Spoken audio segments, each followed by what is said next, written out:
Thank you for joining us on our journey here to preserve the history of mixed martial arts. When I wanted to take on this project, I needed help. I brought in one of my favorite matchmakers, Miguel Iturrate, and the MMA detective, Mike Davis. So to do this, we've been able to preserve history. Welcome and enjoy. As promised, we're back with part 2 of Chris Brennan.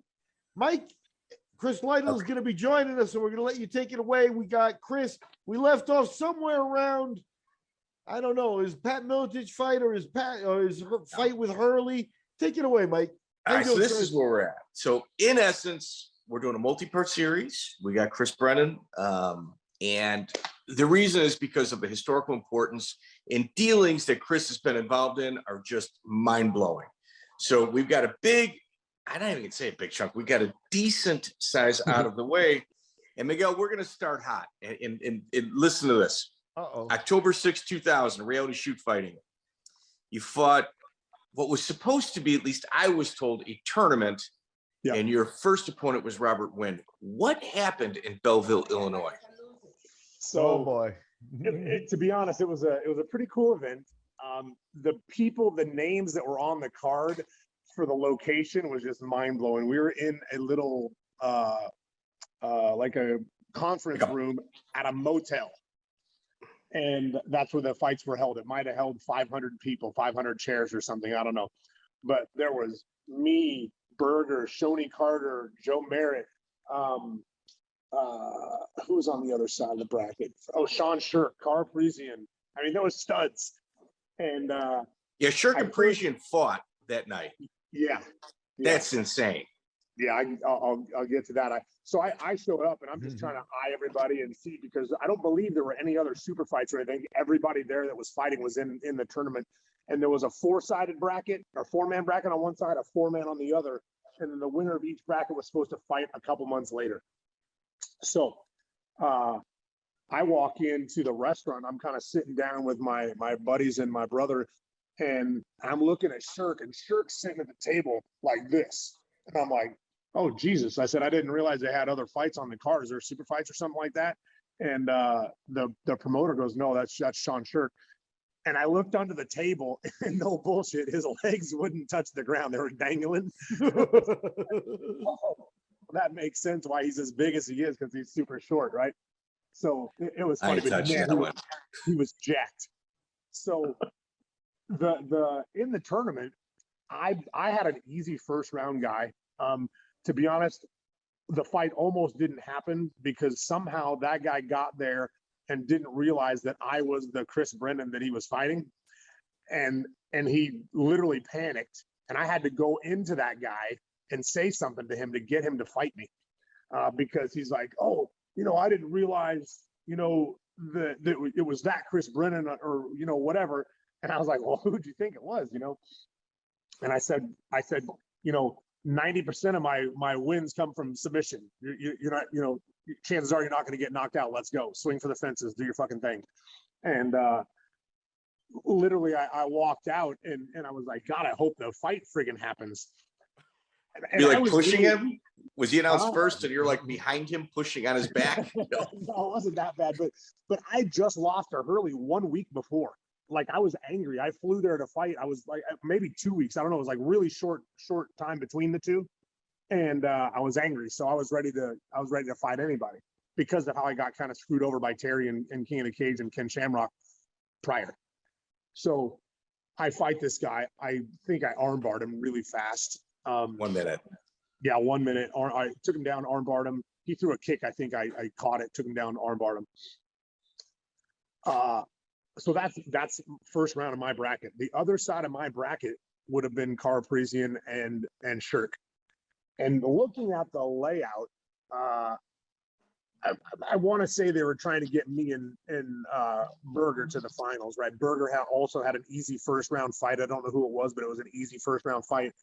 And then Joe Merritt and Shoney Carter were the other two on that fight on that side of the bracket. So those two would have been a good fight as well. So Berger wins his fight.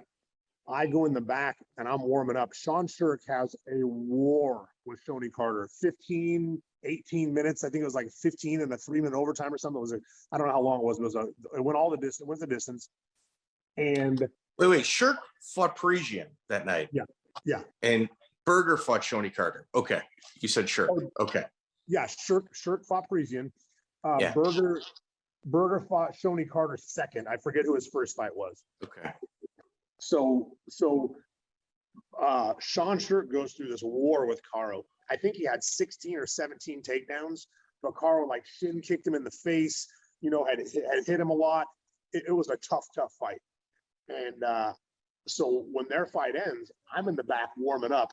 And at the time, man, I had been training my striking a lot. And I was just like, wah, wah, wah, wah, wah, wah, killing the mitts. And Sean walked by and looked in. And I was like, shit, I should have stopped hitting the mitts, because I knew in my mind I looked good. And I knew in his mind he was exhausted and he was tired. I said, I should have stopped hitting mitts. I said, he's going to drop out. 30 seconds later, the promoter walks in and says, Shirk's out. And I was like, man, I knew it.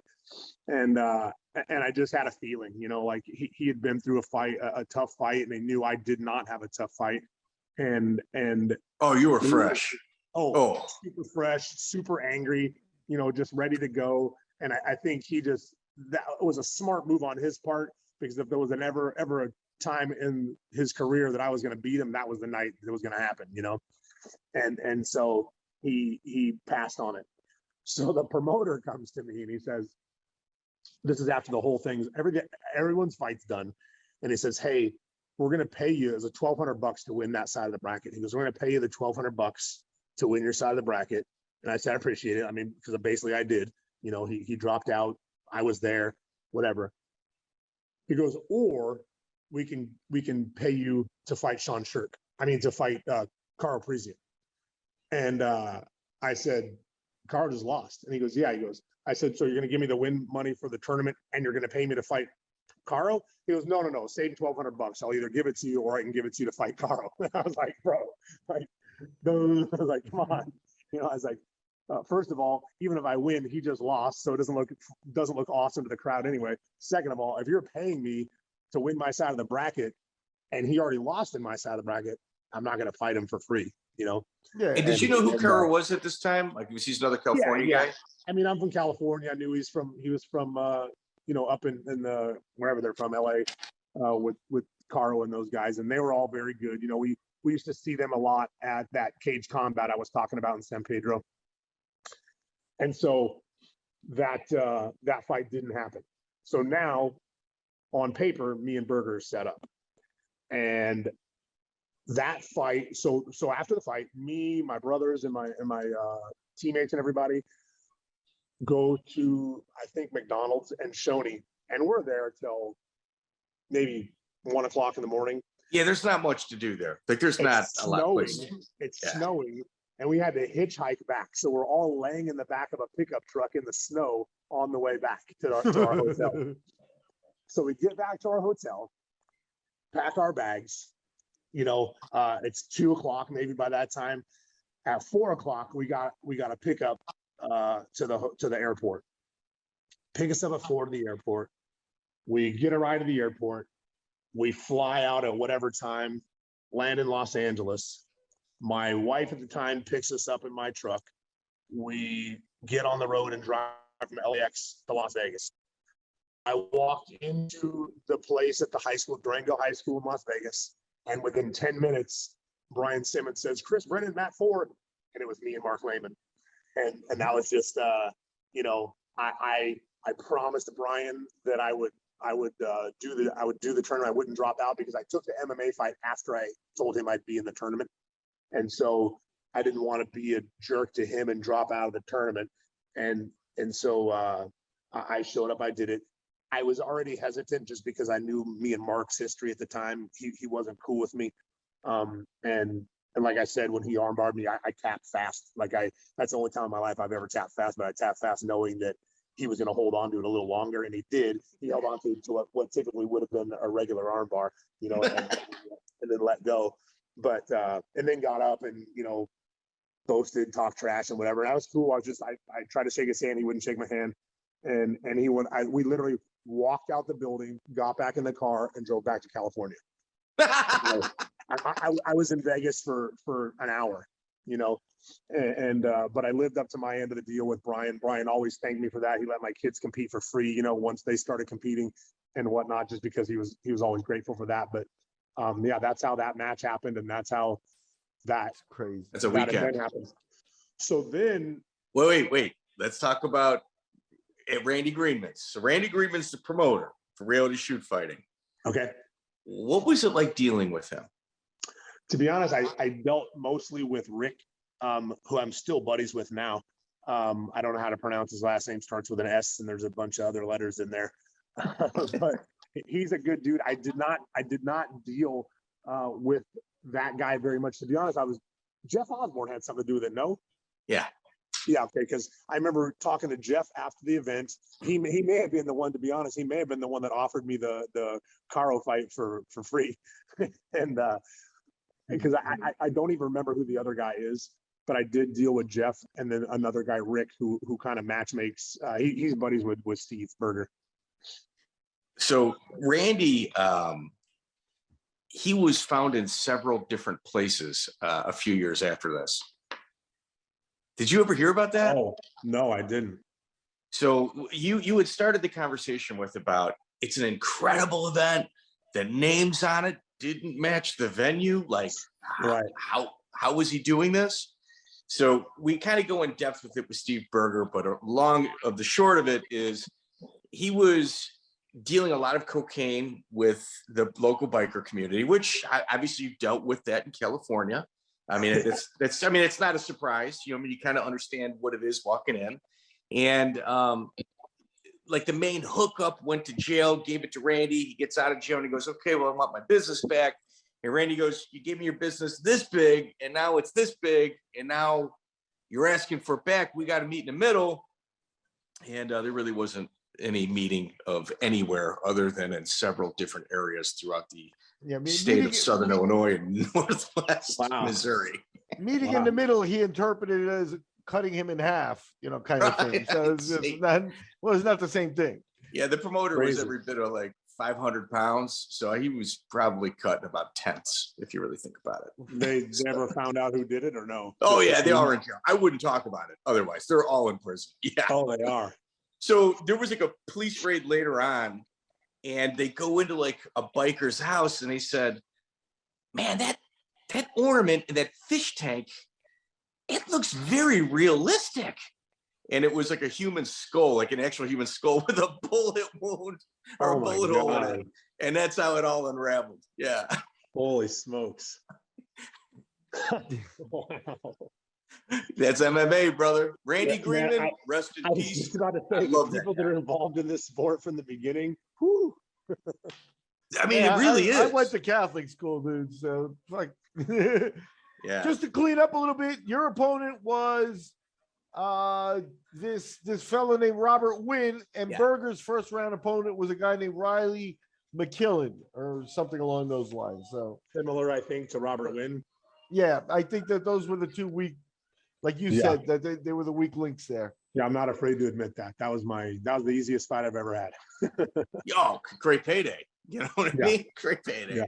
From there, Mark, you go up against the Grapplers quest against Marc Laimon, who goes on a legendary one-day run against yourself, Dean Lister. Dean Lister's in the finals, and prior to that was Jeff Monson. Yeah. And I mean, Marc Laimon, I'm not going to say it was his coming out party, but man, he put everybody on notice with his performance. Absolutely. Yeah. I was driving home because I wasn't even there for those other matches. I was driving home, but my buddies were messaging me, letting me know what he who did he won, that he beat Jeff, that he beat Dean. I was like, geez, I don't feel quite as bad now because I was like half the size of all of them. But I was just gonna ask, how do you feel about like Mark kind of later becoming a little bit controversial, you know, in terms of like, I guess you knew him, he was always kind of a standoffish or a little bit, you know, of a personality to deal with, but like they're like MMA guys like yourself, like, you know, guys with 30 fights that, you know, think he's just the biggest dick, you know, like how do you quantify what you know about him versus that? I mean, he could be a dick, I'm sure, you know, to plenty of people, and he was, even when I was around him. But me and him we were good friends. We were buddies. We lived together. He was very outspoken, kind of like me, but just in a different way that was even more off-putting to people.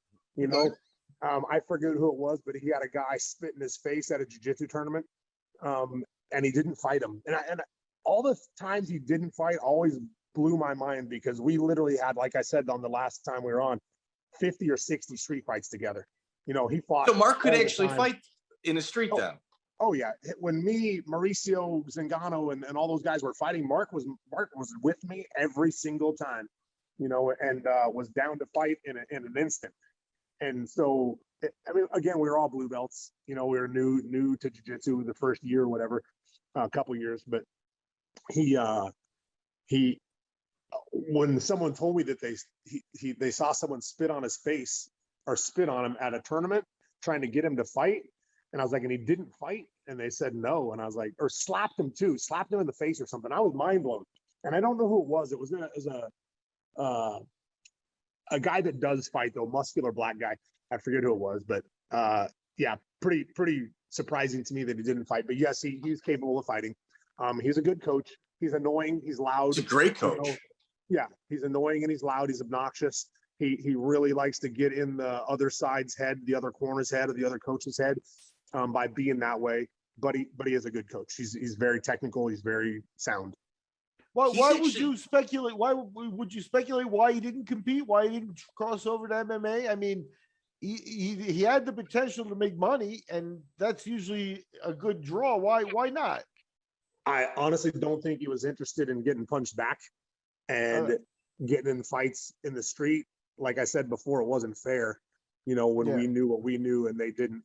And to be honest, he didn't even compete that much in jiu-jitsu, you know, he did, but not really on what he was capable of, or the amount of times or a career he could have had doing it. And then really just focused on coaching, and, you know, that brought him to the Ultimate Fighter and other things. But yeah, I thought he could have competed, you know, a lot more and done very well. Here we go. So you say that you're shocked that he didn't punch back or, you know, whatever, you know, retaliate. Right. And I'm sitting here recalling and first and foremost, I mean, I'm just gonna clear the record. I respect Marc Laimon a lot. Like what he's done in jiu-jitsu and his ability. It's shocking to me that his gym is in Milwaukee, Wisconsin, when he seems to be like a big three market type gym with, you know, 24 hours availability in regards to, you know, teaching. Yeah. Because I respect him that much. He's incredibly talented. But like when he would go to these tournaments, it would be at tournaments with people where he would buy their instructionals, dub them off, and then sell them on eBay. But it wasn't just, oh, I think Marc Laimon's selling on eBay. He would put like the Marc Laimon remix, like header to start it. So he would be like bragging that he dubbed their tapes and put it on eBay. Right. Yeah. Like I said, to me, that's shocking. Yeah. Like I said last time, he used to buy everybody's VHS tapes. He would put a piece of paper in that little thing so that he could record it. He would record it and then he would send it back. And he would just send all of them back. So he never spent any money, but he had everybody's instructional videos and had like anything you ever thought could be on VHS back then having to do with MMA or jiu-jitsu, he had it. And so when he started that, I was surprised, you know, I started hearing he was doing that. I was like, someone's going to kick the shit out of him. Like someone's going to be angry. He's going to dub the wrong person's videos or whatnot. But yeah, I don't know. I don't even know how that ended. If he did anyone try to sue him? Dan Lambert. Oh, well, there's a guy that's got more money than Marc. Yeah. And that means he wins. Yeah. For sure. Yeah. Yeah. Let me ask you, while you're on the subject of street fights, I heard a rumor that during the Marc Laimon days that you had a foot lock against the cement perfected that you like to pull off on people that were unsuspecting. Is that true, or is that just a rumor? Where'd you hear that? Just one of the guys on the martial arts board sent me a couple of messages about you. Actually, he sent me a picture of you with him, but maybe he's not telling the truth. No, it's true. It's true. Yeah. You had something against the old against the cement. So you did jiu-jitsu for the cement. Yes. Oh, I did it everywhere. I didn't care. Explain it to me like we were going through an instructional. And how do you do a footlock against this event? Like to do maximum damage against a moron wrestler who doesn't know anything. Yeah, it wasn't so much. It's basically straight footlock, but I would fall to the side. The leg was on, the foot was on, and trap his leg underneath the concrete, like against the concrete with a heel hook. And it wasn't, I would switch from a straight footlock to a heel hook, and their toes would be stuck to the concrete, and I'd peel the heel up and just,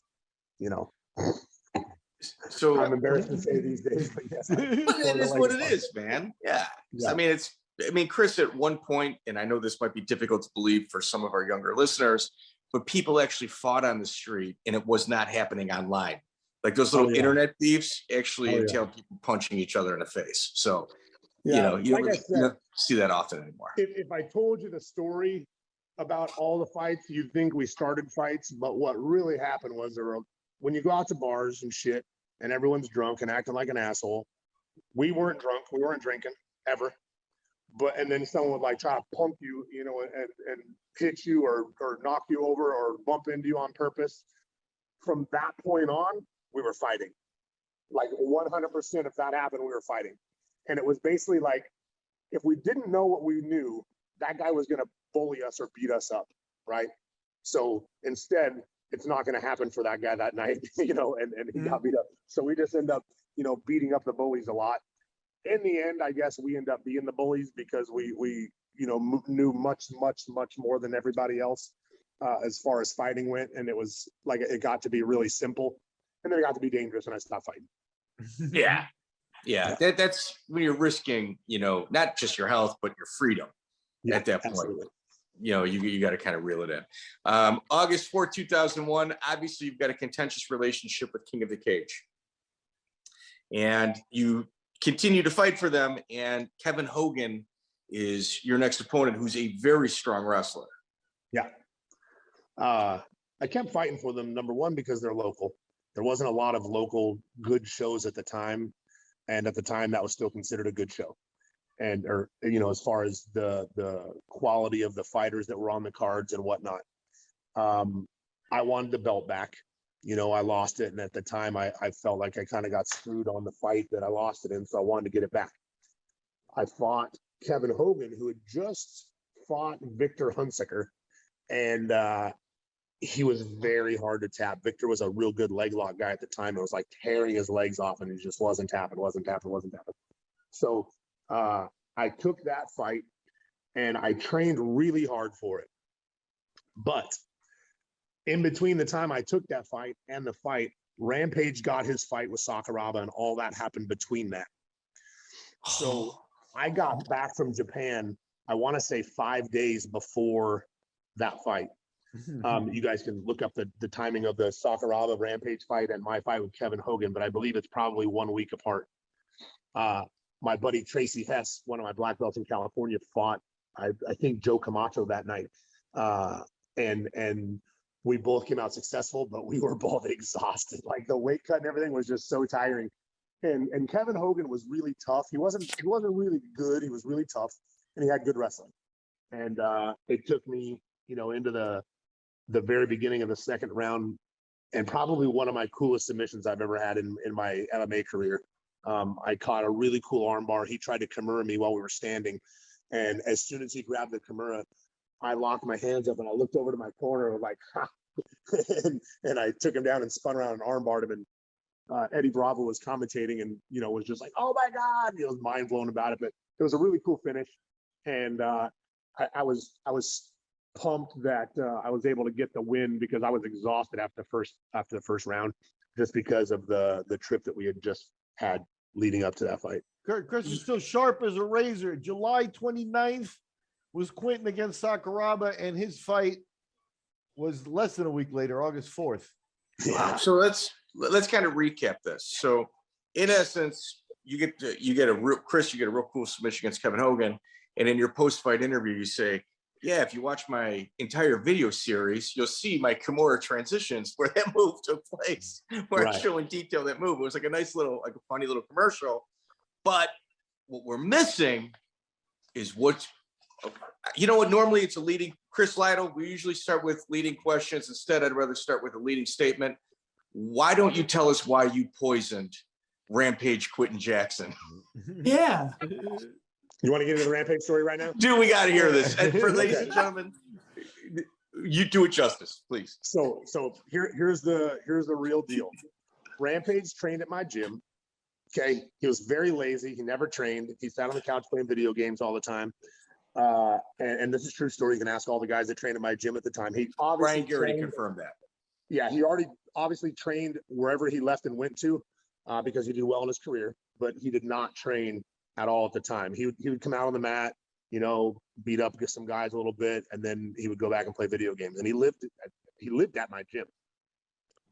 And he'd come in with his buddy Dave Roberts. Well, we are probably a week before his fight, maybe less than that, maybe 3 or 4 days before we left to Japan for his fight. And my buddy, who's a, and it was like a last minute. Wasn't he a replacement for somebody? I think so. Okay. And he was mad because he went from making $800 a fight to $10,000 for that fight. And he was pissed off that he was getting shitty money. I was like, bro, you made $800 last month. Come on. You know? So my buddy calls me, who is the captain of police in one of the cities out there. And he says, hey, we got a warrant for Rampage. I don't want to do it at your school. Can we come pick him up? And I said, no, man. I said, he's got a fight this weekend in Japan. You know, we're going to Japan. Wait till we come back. And he goes, and it wasn't even that much. It was like a $10,000 child support, behind on child support or something, whatever it was, and a warrant. And so he tells me that he's going to pick up Rampage either at my gym or work, because that's where he was staying, I believe, at the time. I can't remember, but I believe he was staying at my gym. If not, he was going to pick him up wherever he lived, but after he fought. So doesn't work that way when you go to the airport. I didn't want to tell Rampage that he was going to get arrested after his fight, because I didn't want him to get in his head before his fight. No. So we went to the fight. We went to the airport. We walk in, we're literally sitting in the area. We go hand our tickets to walk onto the jetway to get on the plane. It is me, Debbie Purcell, Buck Greer, Bao Quach, one or two of my brothers, Boss Rutan, and Stephen Quadros. Or not, is it Quadros?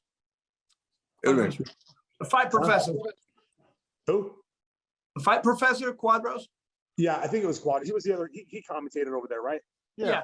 For Pride, yeah. So it was us. We walk through the door onto the jetway that goes down, and from the side there's some random side door. All of a sudden, boom, the door flies open. Get on the fucking floor. And I don't know, eight or 10 cops come through the door with guns drawn on everybody, and we all hit the floor face first. And at this point, I have no idea what's going on, because why would I think anything?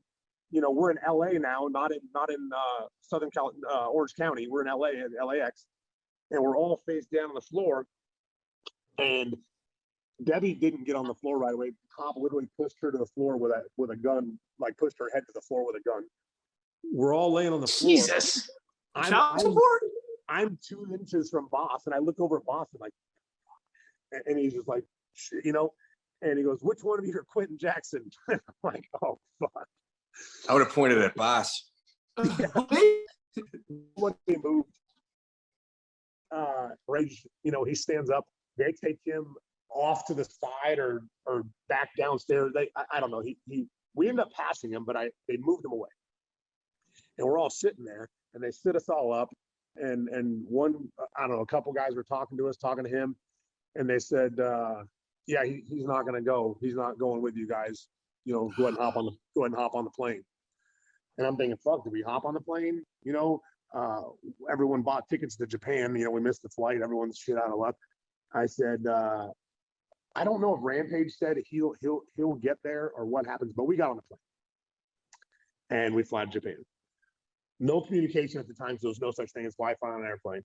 So we don't know anything until we get to Japan. Get to Japan and hear from Yukino Kondo that Terry was trying to get Rampage out of jail. and there was a $10,000 bail or whatever.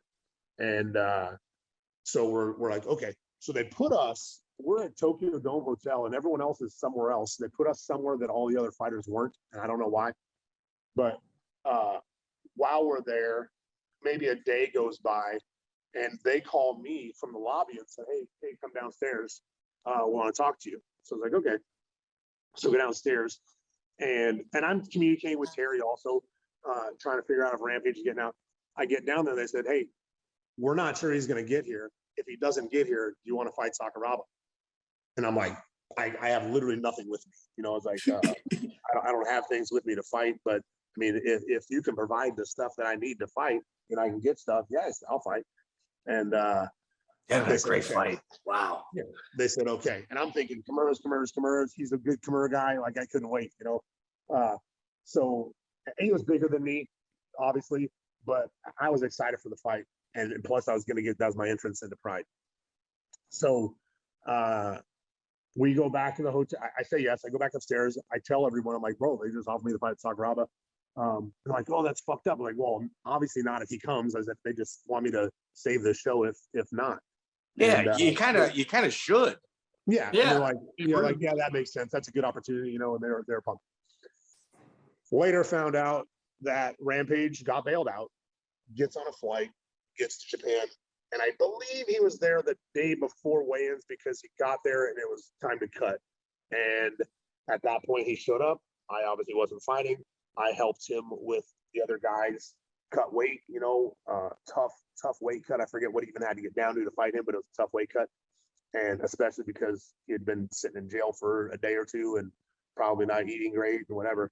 But he made the weight and I just said, hey, I said, you know how good he is. You know, you technically aren't prepared. We took this fight on short notice. Go out there and put on a show. Like, do something to put on a show. And slam him. You know, Sakuraba tried to armbar him. He tried to throw him out of the ring, and they bounced off the ropes of the ring, and he came back in. And, you know, he slammed him and, you know, gave him all he could for a little bit, and then he got choked. But when the fight was over, I told him, I said, man, you're going to be a star here now. Like, period. You know, you put on a show. They loved you. We were walking back out through the tunnel and there was like the bleachers going up. There were girls hanging off the side screaming and he jumps up on the side of the bleachers and these chicks are licking his face while he's standing there. And I'm just like, oh my God. I was like, I told you. Like, I told you. Wow. And Chris, remember when they used to do that to you? what? Vaguely. No, I didn't even hit too much. I don't remember any of that. That's not what happened with me. No. So I should have anyway, wore a chain around my neck, and just I didn't think of it. You got yelled at when you got home. That's what happened. That wouldn't have worked out well. So at that point, fight was over. We went on a bus that was the toughest dudes you've ever seen in your life, man. All of Coleman, Kerr, and Hammerhouse, shootbox guys, Dean Lister, Boss Rutan. Everyone was on this bus going back to the hotel, but it was like an hour drive. And Boss and Dean were drunk off their asses at the front of the bus with the PA system singing the whole way back. And yeah, it was wild. But so we got back, but when we got back to California, somebody had told Rampage that I'm the one that set him up to get arrested because I did know he was going to get arrested, but he was supposed to get arrested after. Oh, and it's an easy mistake. Here's what's weird. He already left my gym. He never said a word to me. Never. To this day, still never said a word to me. Never asked the story. You know, I've heard from a couple random people that he talks shit on me. He keeps it. He actually keeps it really cool when he does. Even on Joe Rogan, I think he said something real brief and then just like left it and didn't talk about it. But he's never had a conversation with me about it. So what is his belief? Because Garrity says he believes that you poisoned him. That's what he mentioned to him. What do you mean poison? I don't know. He said, I think the weight cut was a little rough and he was real sick. And, you know, it was a big plot You were to putting kick something him in off his the water. card. Oh, is that the same GHB that I put in Antonio McKee's water between rounds? Good theory. I hadn't thought of it. You know what? Where there's smoke, no. there's fire. We got Yeah, two no, people saying it. Absolutely not. We all helped him cut. It was hard.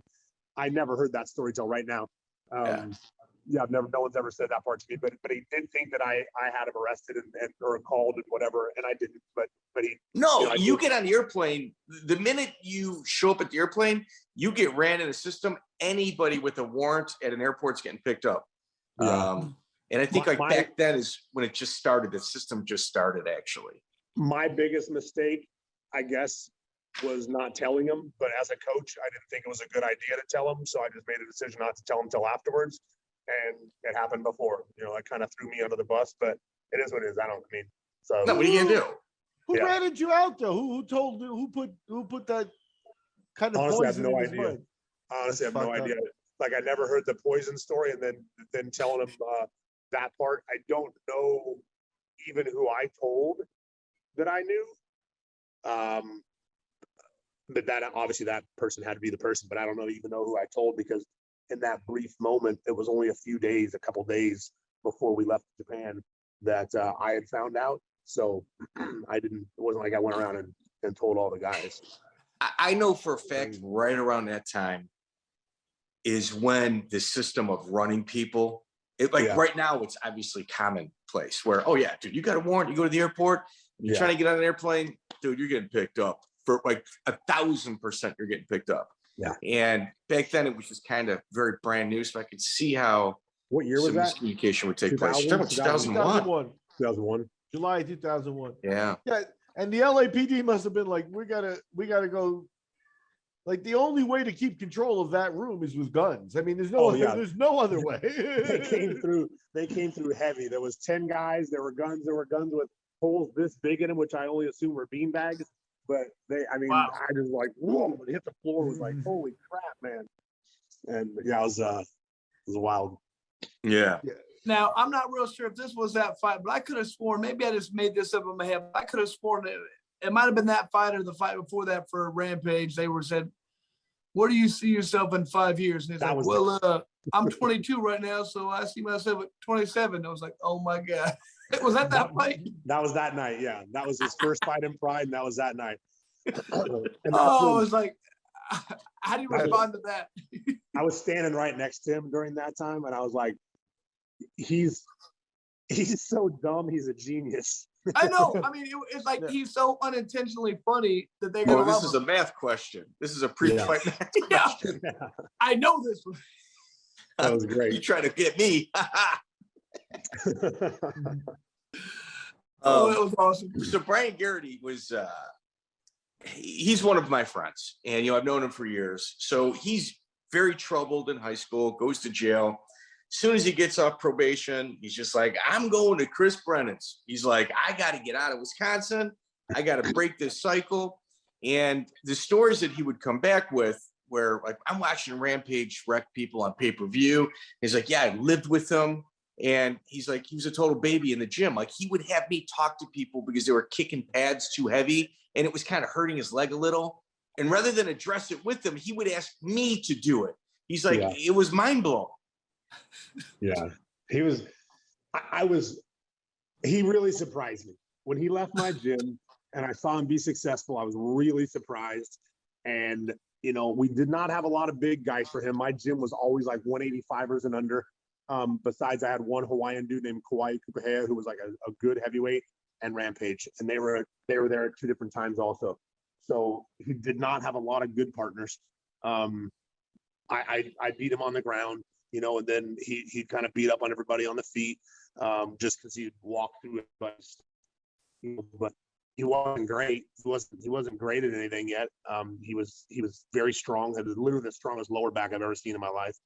But other than that, he didn't do anything. So when he left, I was like, well, that's a bummer, because he's not going to do anything.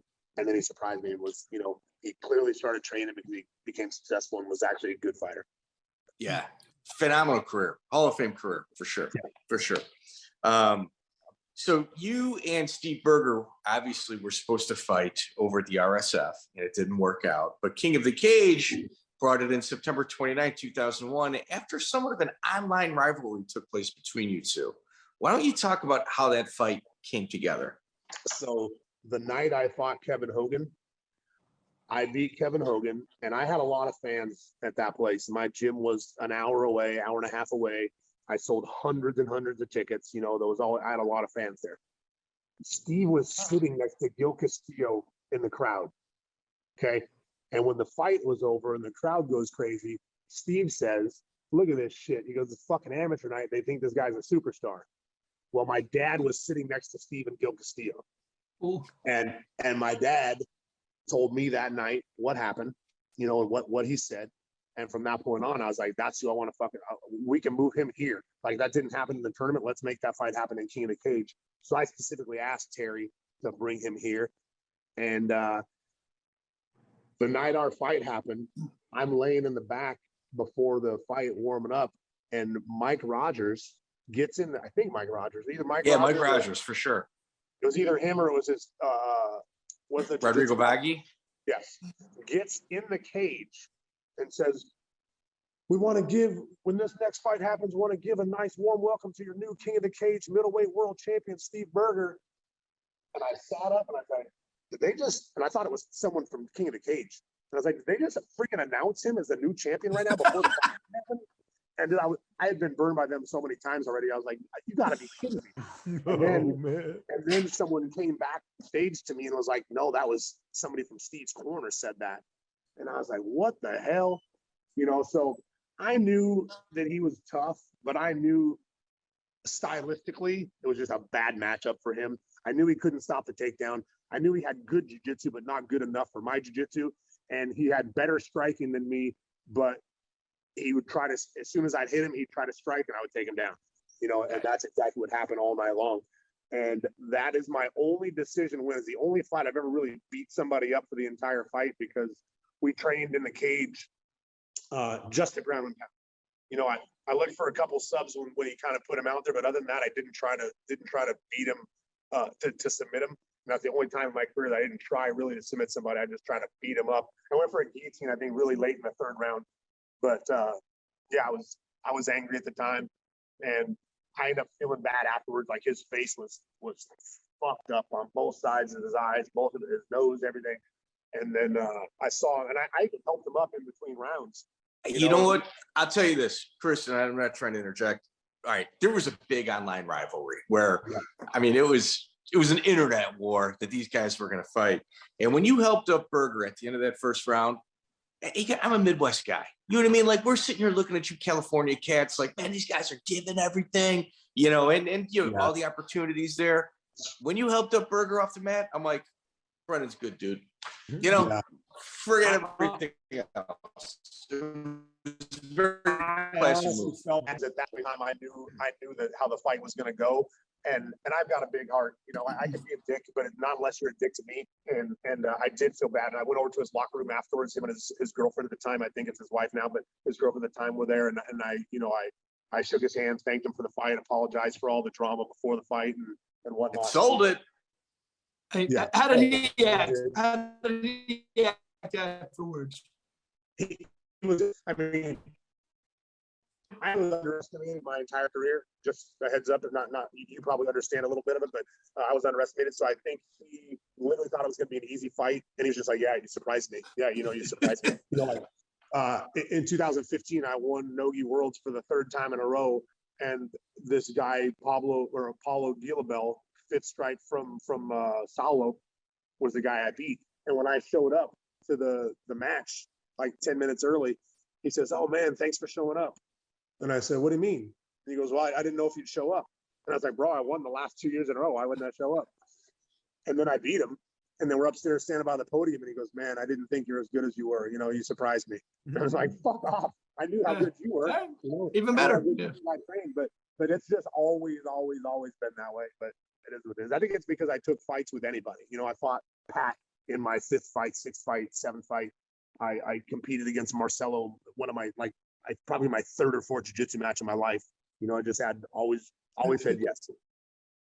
Chris, I would even say that you're constantly redlining. It's like you're in a car, you know, you're maxed out on speed, and you're messing with the gear shifter, trying to get it faster. And you know, that's kind of how you handled your career. And like, some guys would be like, "Man, I got Pat Miletich." You're like, "Yes, I got Pat Miletich." And then you lose the fight, and then you're like, yes, I got Pat Miletich again. Like there's let's do it one more time for 3. Yeah. You can look at just my traveling from one place to another, right before fights, right after fights. It was the same. I was just trying to get as much done as I could. Chris, go ahead, Miguel. I was just gonna mention that fight's like 3 weeks after 9/11. Did that play into the whole mindset or travel or anything or No, I mean, it was an hour from my gym. Okay. Afterwards, I was waving an American flag up in the air afterwards in the cage because of that and whatnot. But it was, sitting down on the end of my bed, but getting ready to leave to go train when that happened, and watched it. I was watching it on TV as the second building got hit. But crazier was my wife was pregnant with Tyler, my youngest boy, and I still left to Big Bear, and her sister called in the middle of the night that she went into labor. So in the middle of the night, 10 days before the Berger fight, I drove down the mountain, went to the hospital, watched her have the baby, slept there for about 3 hours, and I got in the car and drove back to Big Bear and didn't see them again for 11 more days. And Wow. That was one of the. It definitely didn't go over well, but it was my first team, getting my belt back, and it was important to me. And I knew obviously it sucked that I wouldn't see him for the first 10 days of his life, but I'd make it up, And so I went back and did business and got the belt and went home with it. But it was the 9/11, like that whole month. I think we fought on the 29th, right? September. It happened on the 11th, and then he was born on the 21st, and so it was just like it was a busy early month. Crazy. Yeah, were you sponsored by Hitman Fight Gear at that point? Yeah. How did that sponsorship go? So my first sponsor was Tap Out, kind of like everybody, but I was from California, so they sponsored me. Mark, who is Dan's brother, owned Rage Athletic Wear. My whole team was sponsored by Rage, and then they started kind of dwindling off when Dan started Hitman, and Dan took over and sponsored me and all my fighters, and was really good to us. I knew him. We would literally go to his house and print, he'd print stuff at his house for us and whatnot. And then later on, I started Nogi, the clothing company. Yeah. And Dan, I told him that I wanted to start a clothing company, but not as rough and black edgy as Hitman. He said, "Well, I've got some blue shorts that I'm not going to use. They just came in. If you want to buy them." So I bought, I think 300 pair of shorts and started my clothing company right from his garage. But yeah, me and Dan just became friends because me and Mark, his brother, were friends. And then he ended up selling his company, I think, for a pretty good amount of money. He got kind of swept into the Team Punishment, Tap Out. It was like 3 clothing companies got bought, and Hitman kind of slid in with them. Yeah. He may have made 7 figures. Yeah. Oh, he did. Yeah. So he did well because he ended up, because he hung out in Huntington Beach and knew a lot of people. He was getting all of Tap Out's rash guards and stuff printed for Tap Out. So that's how he got in with them. He was doing stuff with Victory wetsuits, and they were printing and sublimating all his stuff. And then they started sublimating Tap Out stuff as well for a while. And that's how that whole conglomeration happened, where he got put into that, how he got bought by whoever bought them. Hey, good for him. I mean, it's an industry where very few people make money. Good for him. Good for him. This is an interesting one. Like, I'm not going to say it's controversial, but with your fights, there's always a story behind them. And January 11, 2002, you get the call to fly out to Connecticut to fight a guy named Gil Castillo, another guy from California. But there was a history between you two, and I'd rather let you explain it than me. So again, that started the night Berger and him were sitting next to my dad, and they were talking trash about me. And I didn't know Gil. I knew he was tough. He was the one guy who hit that friggin' rolling omoplata from the feet when someone shot a single leg on him in a fight, and it was cool. But he was a big, good wrestler. He was rich. He used to fly himself to places, he owned casinos in Reno or something like that. And but he was arrogant, super arrogant, Caesar Gracie guy, you know. And Brown belt. yeah, when I fought him, he was brown. He was a brown. Okay. So we were supposed to fight, and then they had him fight Joe Hurley for the belt. He beats Joe Hurley. For King of the Cage. Yes. He beats Joe Hurley, goes to the UFC. My Joe Hurley fight happened, and then I later fought Kevin Hogan, then got back to Berger. By the time I got back and fought Berger and got the belt, Gil Castillo had carved his name on the inside of the belt of the King of the Cage belt. And when my fight with Berger was over, I went backstage, and if you listen to that interview, I said something about Gil Castillo being a chicken shit. He ran off, you know, after winning the belt and wouldn't give me my fight. And you know, careful what you ask for. The UFC calls and says, hey, you know, he went and lost a decision for the 185 belt, and then comes down to 170 and fights me and beats me by decision. And it was literally one of the most boring fights ever. I was throwing up arm bars and triangles as much as I could, but he did not move. And at that point in time, it was different. Dana White, after round 1, went to the referee, if you don't fucking stand them up, if it goes like that again, you'll never work for us again. Because it was on the ground. Gil took me down and just, and all you could hear from Caesar and Henzo, and me and Henzo are buddies, watch out for the armbar, watch out for the triangle, watch out for the armbar, watch out for the triangle. Like that's all he was doing the whole night. So third round happens, and same thing. I get it, but I catch a kick, I get a takedown. He bounces on his ass and comes right back up on top of me. And I'm just like, Jesus. So yeah, I lost the decision. Nothing happened in the fight. You know, I got hit a minimal amount of times for being under somebody like that for so long, but and then I got cut.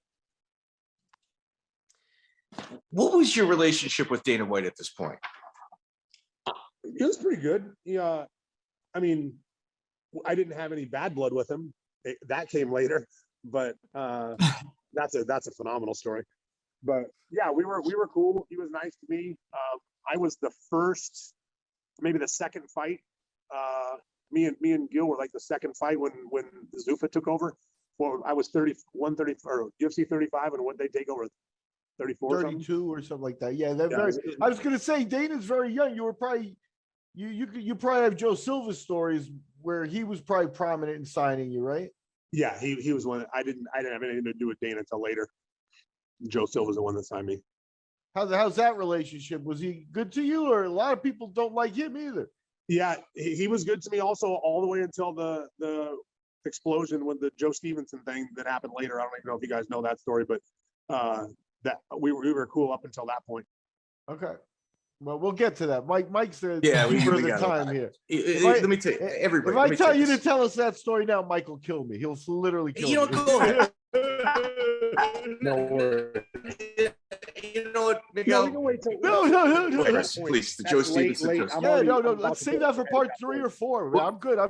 And can I give everybody a preview also, you know, for the next, this is probably 2 episodes from now.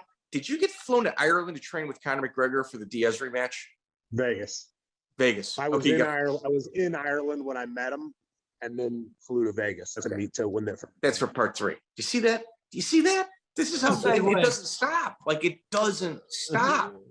That's why you're in charge, Mike. Here, Chris Lytle. Yo, Have you ever been at an event where everything seemed pretty good, things were rolling, and then a giant biker fight breaks out and people get stabbed almost to death? I can't recall that that's happened. No. Okay. Where this Chris, happened? would you like to explain what took place, Chris Brennan, Ultimate Athlete 2 at the Casino Morongo, March 16th, 2002? So look up my record and see who I fought right after that, because I was in Big Bear, I believe, and came down the mountain for that fight and went back to Big Bear. It was John Chrysostomou. Chrysostomou, yeah. In Hawaii? Yeah, that's in Hawaii, yeah. How long after that? That was like a couple weeks, 2 weeks. March 29th, yeah. Yeah, so I was in Big Bear during that time, and I came down to corner my guys and then went back up. But so I had Buck Greer was fighting Dennis Hallman. A guy, Mike Guyman, was fighting a guy from AKA, I forget his name. Pat Minahan was fighting Adam Lynn, one of my fighters, and Adam Lynn. Yeah, and then Balquach was fighting Rich Crunkleton, and I didn't know who any of those guys were, and we took the fight, and obviously they were tough, but they came up and trained with me in Big Bear. You know, they trained down at the gym as well, but they came up, were helping me out, and I was helping them out. Get down to the fight, and I think Bao was the first fight against Rich Crunkleton in order. It was either him or I don't know. But within 20 seconds, the ref calls time, comes over. His eyelid is literally hanging off, and I had to snip it off. Like it was hanging off his eye. It was crazy. The cut was just like literally just on the eyelid, and I was pulling skin off. And then he went back out there. He lost. And my team won a lot, you know. And there were nights like this where you go back to the locker room, and it's like, that was weird, you know. Yeah. And he got beat up. And then Adam lost to Pat Minahan. Got a takedown. Pat held the ropes and pulled back to the feet, and the ref didn't say shit. And he ended up losing that fight. And then Mike, we were about to go 0-3, and then Mike knocked out this guy who looked like Superman. He was like the Luke Rockhold of their team back then. Knocked him out cold. Really nice knockout. And then Buck fought Dennis Hallman and lost a split decision. Dennis gave him the trophy when the fight was over. He says, I didn't win that fight. And he didn't win the fight. Buck should have won the fight, but it was what it was. You know, it was, Hallman's a cool guy, man. He was. It was a great fight, and Dennis was super cool. So we're done. I forget who my I don't know if my wife and kids were there. Yeah, my wife and kids were there, and my dad and someone of my brothers. And I come out to watch the fights, and within 5 seconds of me getting to cage or ringside, a fight on the other side of the ring breaks out. And all of a sudden, I don't know if you guys ever saw the video of the fight in Brazil where the white chairs went ape shit and shattered everywhere during Renzo's fight. Yeah, That happened right in front of us, and it just started spreading around the ring. So I grabbed everyone and ran down the ramp, like jumped up on the ramp and ran down the ramp that you would normally get to the ring on, back to the locker room, and locked ourselves in there. Well, you know, hours later, we were in there for hours because the National Guard and stuff were coming from 29 Palms because people got stabbed. You know, guns went off in the parking lot, and they blocked off the entire place. And it was the Mongrels, which was a Hell's Angels type biker gang out there, got into it. One of the guys on the card, I forget who it was with them. It was Rick Slatton. So he kicked the other guy in the nuts. The other guy couldn't continue. So the guy in the crowd who was with Rick Slatton started talking trash. And from there it just exploded and went on to be no one died. No, almost. Yeah. Like hospitalized for like a month. And so a couple weeks later, they end up finding a mongrel and his chick or something dead on the side of the road, and everyone kind of connected it to that. Payback. yeah, it was weird, man. I know the promoters kind of, packed up into an RV, and they used a PO box. Everyone just assumed so they couldn't get legal paper. That was a wild night. Yeah, they said it kept going. It was over an hour. The fight with when we walked back out of the lockers we had to walk through the arena, it was a tent. It was at a casino. They had a huge tent, and had to walk through there to get out the front to get to the cars. And there was blood everywhere. There were shattered chairs everywhere. And we just looked around and was like, oh my God, like everyone must have been involved. It was crazy the amount of damage done inside that place. That's wild. So March 29, 2002, Warrior Genesis. how do you hook up with an organization in Hawaii, and how did the fight go? So back before that, my student Jeremy Williams fought Brennan Kamaka, and Super tough, yeah, Jeremy Williams. Awesome, like best dude I ever trained. And he fought Brennan Kamaka at King of the Cage or Gladiator Challenge, one of the two. Can't really tell the difference between the two. And we all talked and hung out and became friends after his fight. And then they brought us over for, to be honest, fighting for them was probably at the top of the list of events that we ever fought for. And I think it was just because fighters put it on and knew exactly what fighters wanted and took care of everybody. And it was just an awesome, awesome event. And the crowd in Hawaii, I don't know if you guys have ever been to a fight at Blaisdell Arena, but it's just unreal. Like unreal fans. Really, really cool. Like Irish or British fans. Yeah, but peacefuler, more peaceful. Okay. In the street, they're not, man. We saw some crazy stuff in the street over there, but yeah, the fans in the crowd were awesome. Always super supportive of me. I fought there twice and won both times against Hawaiian guys, but they're always super supportive of me. So, Chris, you won in the first round by John Chrysostomou. Chrysostomou. And you won by Keelock. And, he's from Grappling Unlimited, which is, pretty high-end gym for the islands. Yeah, Egan's gym. Yeah. He was a big guy. We fought at 180. And so that was big. That was the biggest physically I'd ever been. And I took him down and hit a rolling Kimura, another pretty cool finish. And yeah, it was a fun fight. Big guy, strong guy. All right. So you said there's a kind of an issue with even understanding if it's King of the Cage or Gladiator Challenge. I can't figure it out either. I don't understand that relationship. I've asked several people to kind of break it down for me, and they just said it was pretty much Ted Williams owning Gladiator Challenge, matchmaking for King of the Cage, and they would use each other's stuff. Am I off on that? No, I mean, that's correct. They'd even use the same cage. They would change cages once in a while, but the mats were yellow in both of them. I fought, who did I fight? Thomas Denny, I think. Thomas Denny's your next fight. Yeah. But I call it, that's one of my King of the Cage record fights, that was just because that was the only time I ever fought there. And I'm not sure why that fight took place there, but I dealt with Ted just as much at King of the Cage as I dealt with Terry. And then, what was your opinion of Ted Williams? And a former fighter, now promoter? Yeah, I mean, we originally had beef because of the Joe Stevenson thing. He was one of the ones calling my house before the Joe Stevenson fight and whatnot. And so Ted Williams was participating in the crank calling? Oh, he originally called me and was like, bro, he's the next UFC champ. I'm 280 pounds. That's right. And it takes me 10 minutes to submit him. You're never going to touch him, blah, blah, blah.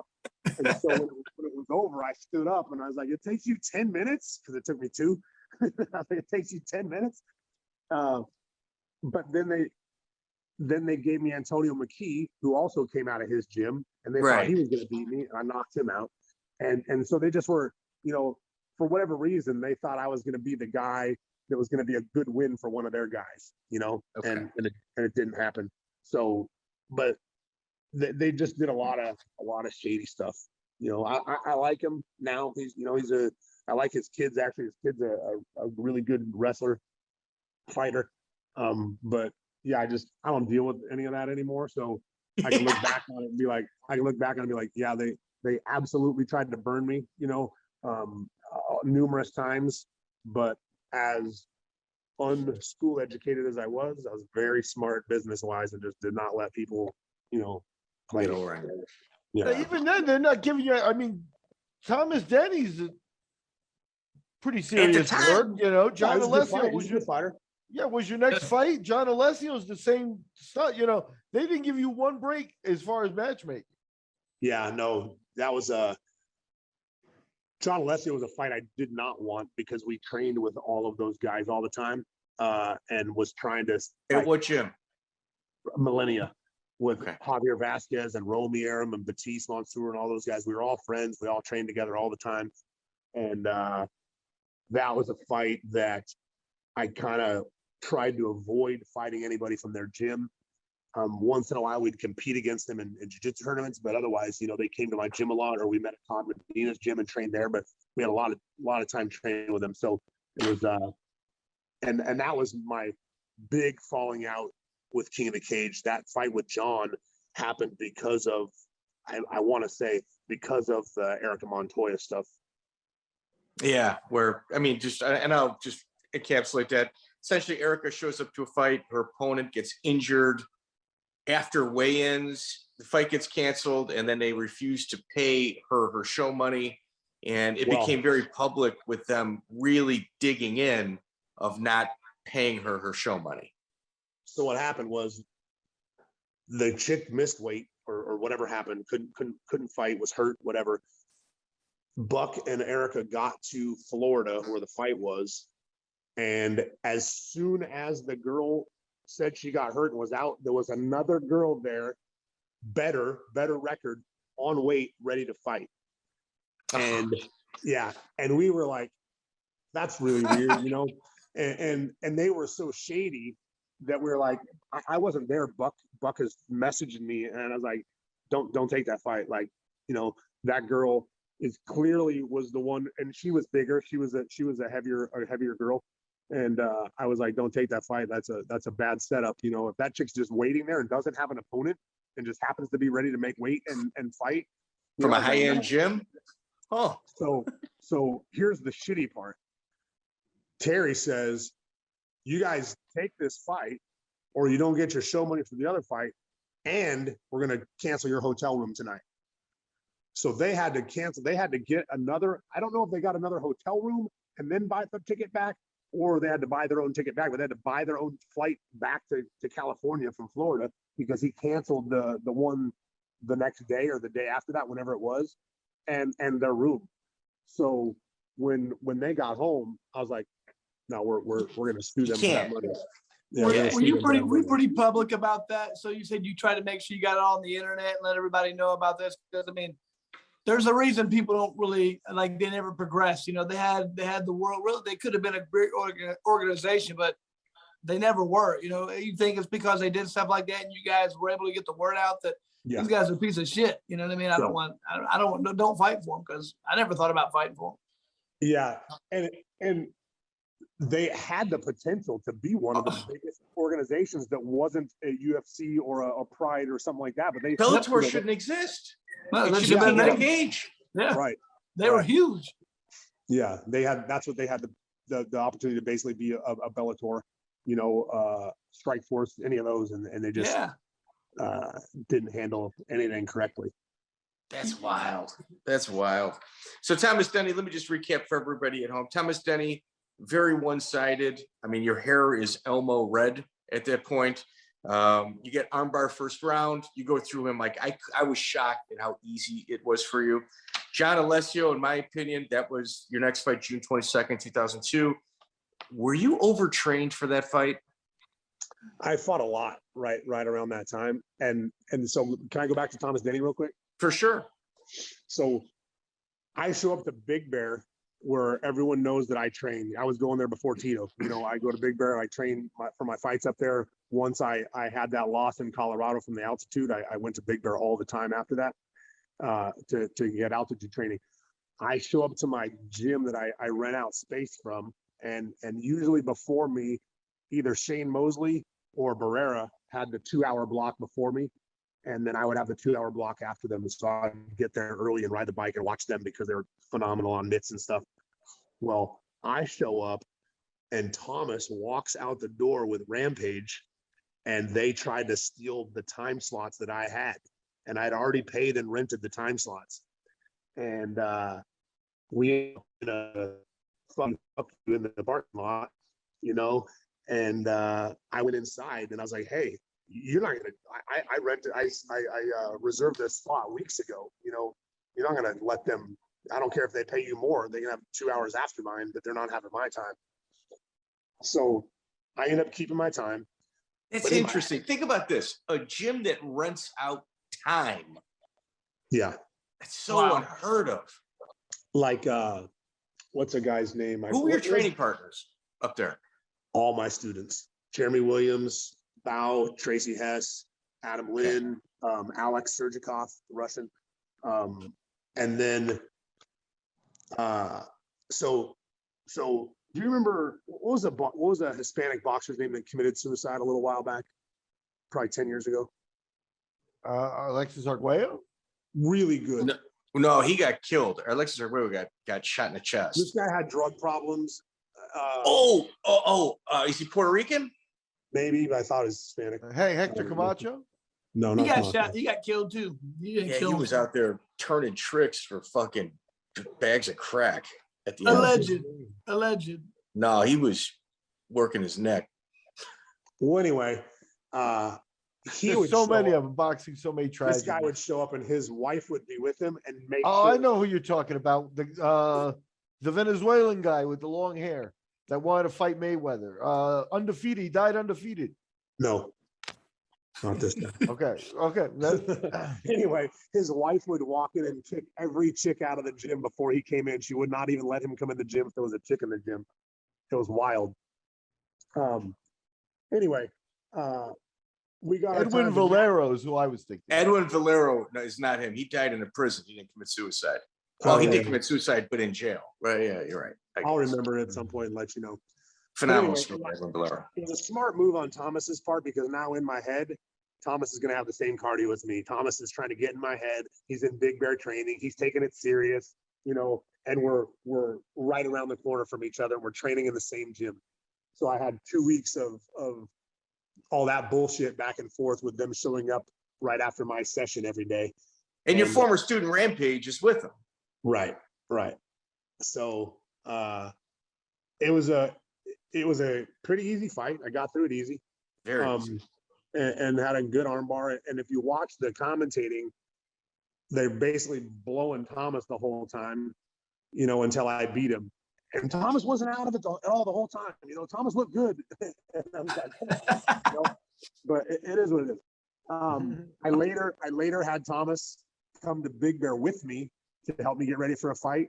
And then the John Alessio fight is where Antonio McKee and Joe Stevenson both came and helped me in my camp as well with my wrestling. And that's why when I heard the story about you guys, I was like, fuck, dude, I had him in the cabin with me, sleeping, and he wanted to kill me. How good was Antonio McKee on the mat? He was a stud, man. He was a stud. You weren't in danger of being submitted, but submitting him was pretty much impossible. He was very, very, like Ray Cooper did it because he rocked him, dropped him, and armbarred him. But like a fresh guy, very, very hard to tap.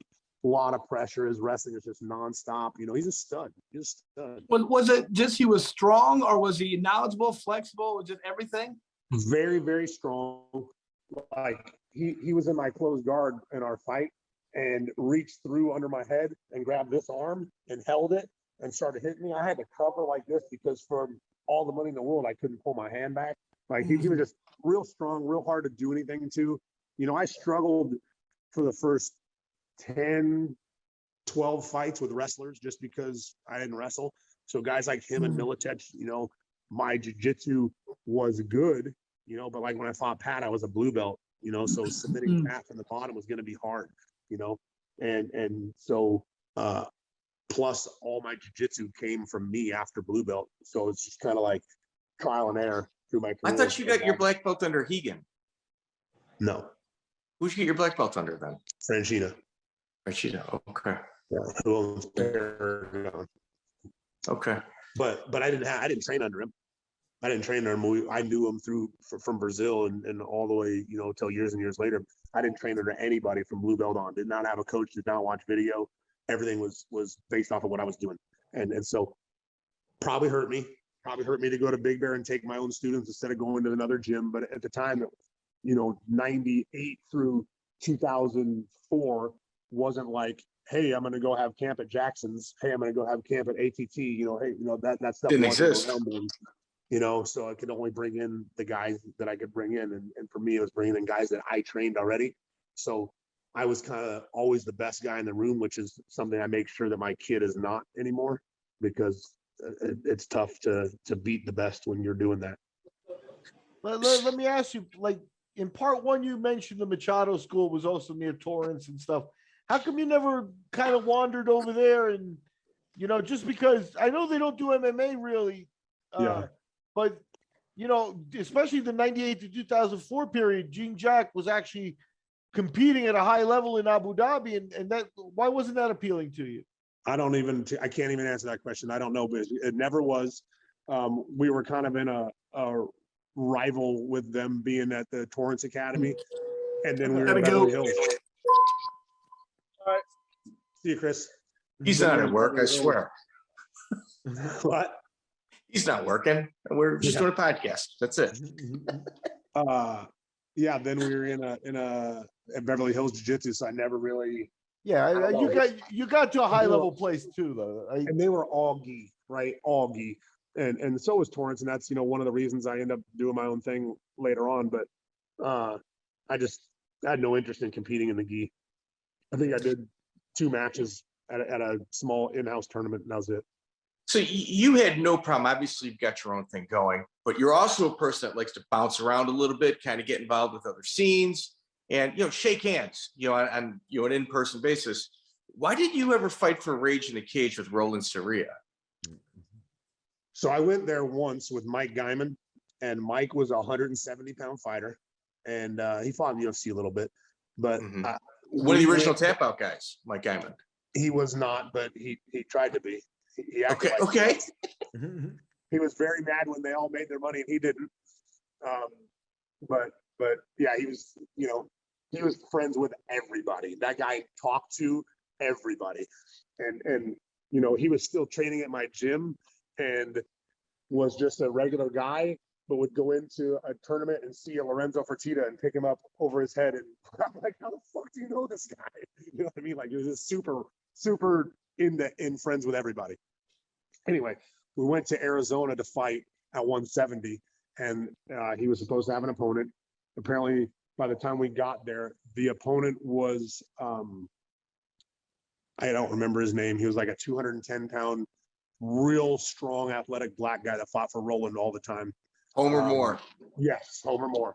And I was like, no. I was like, what are you talking about, Roland? I was like, where's the guy?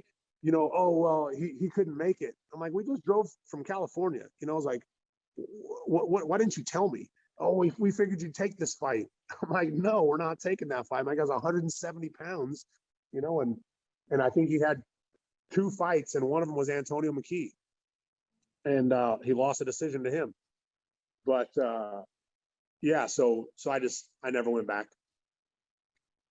He never asked me. He never asked me either.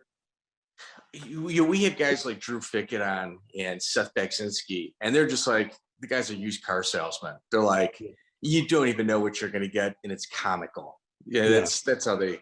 He paid Seth Baksinski to fight a guy 60 pounds heavier than him $35.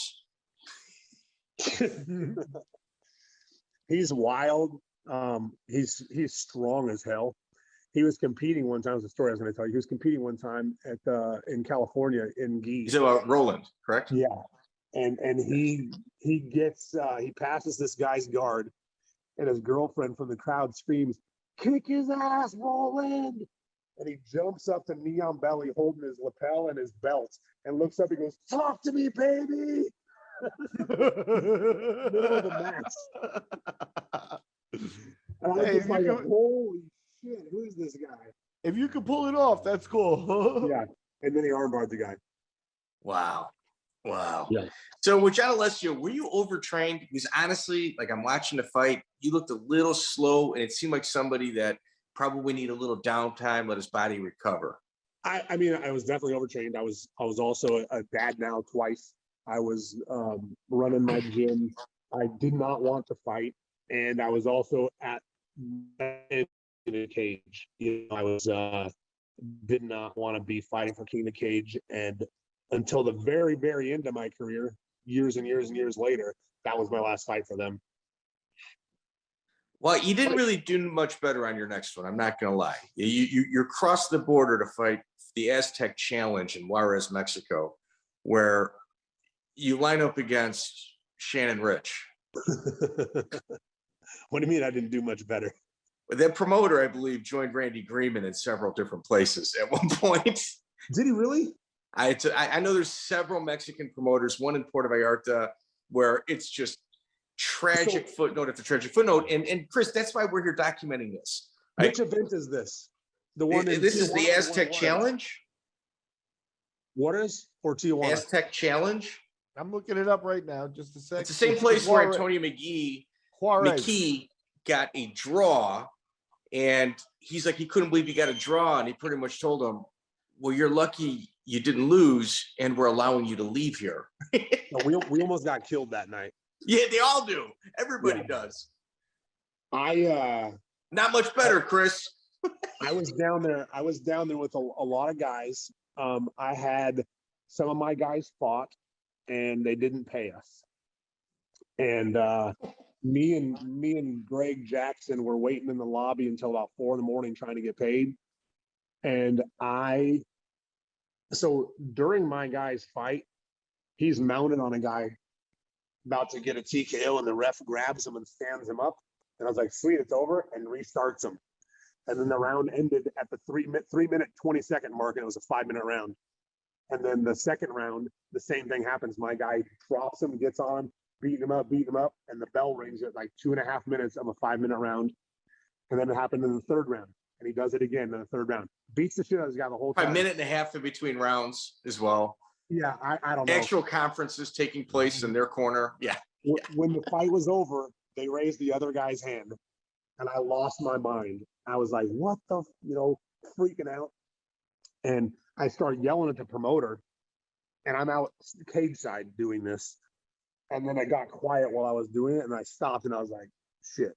And I was like, we're in a bad place, So I go in the back, and our backpacks had gotten stolen out of our backpacks. My backpack got stolen, our video camera, our team jackets that had our names embroidered on them get taken. I end up raising so much hell that by the time we got back and we're trying to get paid, we all ended up having to grab our bags and hustle on foot from the hotel to the border to cross the border to get out of Juarez because people were coming after us. It was wild. It was scary because I was fired up, and in the United States, something would have happened. I later got in a fight at MGM Grand in the bathroom because this kid Eric something, you would know him. He's a real light-skinned Hispanic guy from Mexico that was a coach or fighter or something. But I ended up beating him up in the bathroom because we're standing at the urinal and he turns around to walk out, and he was wearing Bow Watch's tracksuit. And this is years later, like 3 years later. Oh, and, fuck. And I beat him up in the bathroom stall. Yeah. It is scary because it's a country where regularly it's like, oh, we found 80 heads. You know what I mean? It's like, that's not cool, man. Yeah, there was 15 people hanging from a bridge. Oh, that didn't take hours to set up. Oh, okay. Yeah. Yeah, once I realized that, I was like, yeah, let's get out of here. There you go. So Shannon Rich, you win by armbar. And did you stick around for the main event? Miguel, look at the main event on that card. I see Jorge Ortiz versus Tim Green or Dan Severn versus Dan Christensen. Oh, is Jorge Ortiz the naked man? Yes, I think so. Yeah, that's who my guy was beating up. So I was there twice. The night I fought was not the night that all my guys got screwed. Yeah, it's interesting. Dan Severn and Dan Christensen, we had the guy that booked that fight and was like helping Dan Severn out, and he said all the Christensen fights except the first one were fake. He's like, it was just all fake fights. What about Dan's? Yeah, Dan, they're all fake. That's what I'm talking about. Dan Severn. Yeah, all he did was fake fights. Yeah. Yeah. And it was Shannon Rich. I mean, he goes for like one armbar, and if he doesn't get it, he's out. I think I fought Gomi like 10 or 12 days after that fight. You did. And prior to your Gomi fight, you cut a great interview with Bas Rutten. It was kind of funny, but in it, you had mentioned, your training. And if you don't mind, we're coming up almost on a 2-hour mark, and this might carry us there. And like I said, we're breaking you up. You trained 4 to 5 years with Royce Gracie. How was that experience? How would you encapsulate that? Well, it was off and on. Remember, it was before I went to Brazil and it was after I went to Brazil. And we everyone there thought he was the god at the time, but I also was the guy who quickly was more of a friend to him and was asking him, who was your hardest fight? Who punched you the hardest? Who, whatever. And everyone would be all scared and don't ask him that, and whatever. But I just didn't look at him like everyone else did. I respected him, and he was the reason I got into the sport, so I was grateful for that. But I never looked at anybody idealistically, I guess, because that's where I wanted to be, even with those guys or better than those guys. So I was never looked up to anybody really. But I respected, the good guys. I respected guys like Lytle, guys like Joe Lozon, guys like Frankie Edgar, GSP, the good fighters who are good dudes, and weren't, really trash talkers, but were just like good, wholesome put the guys, work in. Great fighters, hard workers. Yeah. And that was just kind of my whatever. So I was impressed with him, with Royce, but I wasn't. I had a point in time where he would give me 5 minutes a day on the mat. So I'd get 5-minute roll with him on the mat every day, which was pretty cool as a blue belt. Oh, for sure. So until I left there, I was taking advantage of that as much as possible. So what about your 1 year training with Rickson? Never met him once. Did you train at his gym? Yep. For a year. Never met him once. Never. I met him in Brazil, but I never saw him in his gym one time in the entire year that I was there. Were his kids there? Who was running the place? No, I was training Laimon, a guy Laimon, I think, was the guy running classes there, and one other guy, forget his name. And then that's why I started training with Mark Eckert and Dave Kama in Laguna Niguel, who were both brown belts under Rickson, but it was closer to my house. And I figured if I'm already training under one of his brown belts and he's not there, I might as well train the ones that are right by my house. So I got cheaper. those guys. Probably less expensive too. Yeah, for sure. And then you spent 2 years with King of the Street for Ruas. Yeah, that was a good time. He used to beat the shit out of me, man. So the Extreme Challenge 22 in Utah when I fought, he was there with Fabiano Iha. And we met at the Denny's or something afterwards and just kind of talked to him for a little bit. And I told him that I was in Mission Viejo and he lived in Laguna Niguel. So we were like right next to each other. And I asked him, if we could start training together. And he said, yeah. So when I got back, I scheduled a private with him and he came to my gym and dude, he beat the shit out of me so bad. First we boxed with just boxing gloves and for I don't know how many rounds, then put on shin pads when I thought we were done and started kickboxing. And I ended up laying on my bathroom floor of my gym sobbing. Like literally my friends thought I needed to go to the hospital, but I didn't. And I just laid there and he's older at this point. Nah, he still had fights in Pride left. Okay. I mean, he might be older, but he was He's gotta be 40, right? Maybe. He was 240 pounds. He was a freaking animal, just an animal. And Hizzo was probably there as well, am I correct? No, he was the only time he was there was with Beverly Hills, but he didn't come to the United States a lot. He was in Brazil most of the time. Okay. Back then, anyway. Who tells the exact same stories about Marco, Who? like is Debbie Purcell. He wasn't any nicer to her at all. You know what I mean? Hizzo even said it. We had Hizzo. He was mind blown the day after that first day that I called him and said, "Hey, can we do another one today?" He was like, "What? Like you're crazy." And I just started training with him every day in my garage, in my gym, and then we started training in his garage. And then he had hepatitis C, and my mom had it, so I was trying to help him some of the stuff to control it because. You remember, I forget which fight it was, a Japanese guy that he was winning and then just died in the fight and ended up losing. That's when his whole liver and everything, he found out what he had and it kicked in. Shouldn't have been fighting after that, legally anyway. And he my mom had been trying to help him out a little bit with supplements and stuff to keep his liver and stuff under control. Well, just like everybody else, my students run into him in the mall, and he opens a new gym and starts soliciting all my students, trying to take my students. And I was like, bro, I've been helping you for a year and a half, and been taking private training for 2 years, like, come on. And no, I don't do that. So then I show up one day at a private at his house, at his new gym, and one of my students comes walking out of the bathroom.